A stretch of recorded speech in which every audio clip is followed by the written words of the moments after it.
Someday my pain,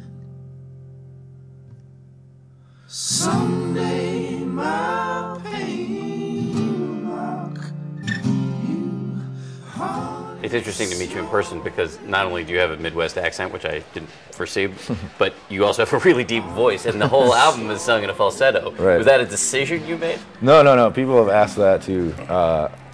I don't know what it was, but it wasn't a decision. It was, I think actually the band I was in prior to that, and all the music, sort of the lineage of songs that I had been building my whole life is sort of like, sort of the Springsteen, Dylan, or like even then when I found writers like Richard Buckner and Patty Griffin and sort of broadened my horizons and started listening to music outside of that form, even like Steve Reich or whoever, I sort of still was building this sort of lineage based on like my influences and just sort of trying to sound like them, whether that was I was cognizant of that or not. I think I just started to, well, I didn't start anything. I just went there and I started working on this music, and for some reason I was singing in a falsetto, and I was able to sort of like imply more soulful inflections without seeming like really like I don't know, Hootie and the Blowfish or something.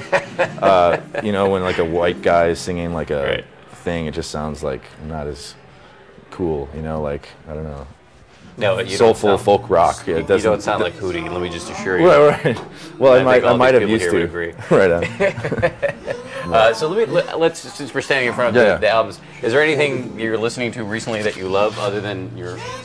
Well, I don't listen to that. You don't listen to your album? My vinyl's still in the packaging. I really would like to hear it, like maybe in a year, like on the vinyl, because I think that makes like the most sense aesthetically for like what I was going for. But I read that you actually are getting ready to make a sequel to this. Mm-hmm. A, do you worry about topping it?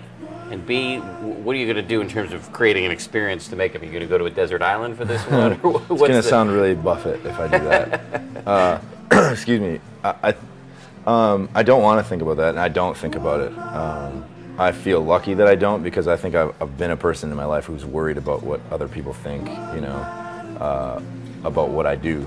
And I think that's the biggest personal accomplishment for the record, and it's just a record to me. You know, I don't want to, for me, I don't want to make it any more than it was for me. But you've been pretty clear that it isn't just a record. I mean, it's helped you get over some... Well, right, and that's why I give it a lot of credit, and it's more important as far as a result of like my art. I've never had anything as complete, and it's just the fact that it's doing well is that's just like to me a coincidence, but a very good one. It's likely that it's something that if I put that much honesty in, is doing better than anything else I've done.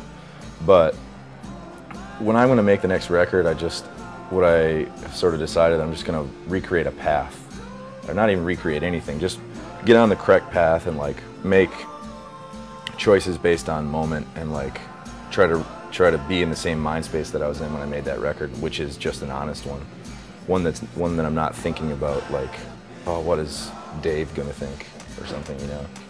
But now that the record's out, do you have a picture in your mind ever of what people are doing when they're listening to it? Drinking beers, reading a book? Do you ever think about how it's being consumed? The only time I think about it is when people mention, like I'll get emails or letters, like from people that have listened to the record. I got a letter that is probably the most notable one from a guy in Scandinavia who just, the subject of the email was like, you brought a man in Scandinavia to his knees.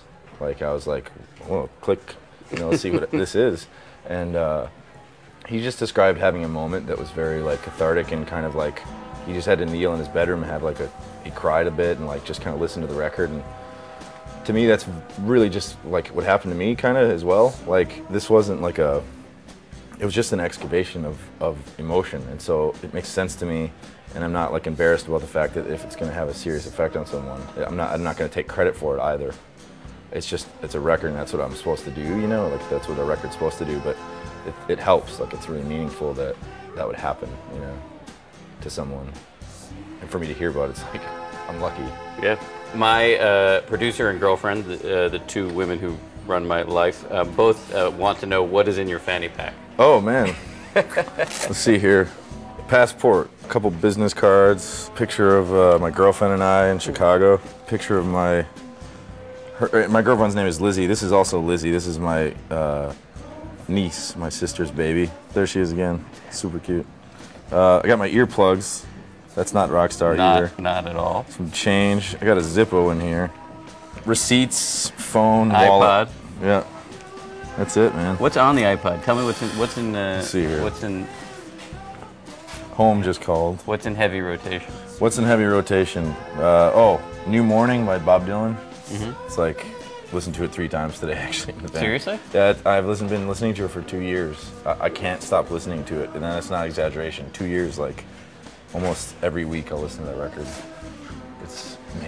It's like really wrong. Like, it's not well produced or anything, but it's like such an honest record for him, and plays a lot of piano, which I really like. And Now I'm gonna have to check it out because I'm embarrassed to admit I've never heard of it. 1974. It's. Do you ever listen to the band? Oh, watching The Last Wife, the DVD of The Last Waltz, like watching that once every week or so is like, that's kind of like my church. Like if I don't watch that, Seriously? yeah, I have to watch. I don't watch the whole thing, but I watch like 6, 7, 8 of the songs. So it sounds like a lot of your influences are not from. I mean, you sometimes get lumped into the freak folk category, but it sounds like you're drinking from the classic rock well a little bit more. Yeah, I don't know. I always just listen to music that like made sense to me, you know, like I'll listen to some pretty heavy stuff, you know, like, or out there stuff, or like noisy or ambient stuff, or whatever kind of like gets me, you know. But the band, man, like they're the band. Like that's like the best band name ever because they're the band. And like I don't know, I'll watch that Staple Singers with the band doing The Wait. I can't watch it without like weeping. I mean, I guess that's kind of a personal thing, but I have to watch it every once in a while. Otherwise, I kind of like grow cold inside or something.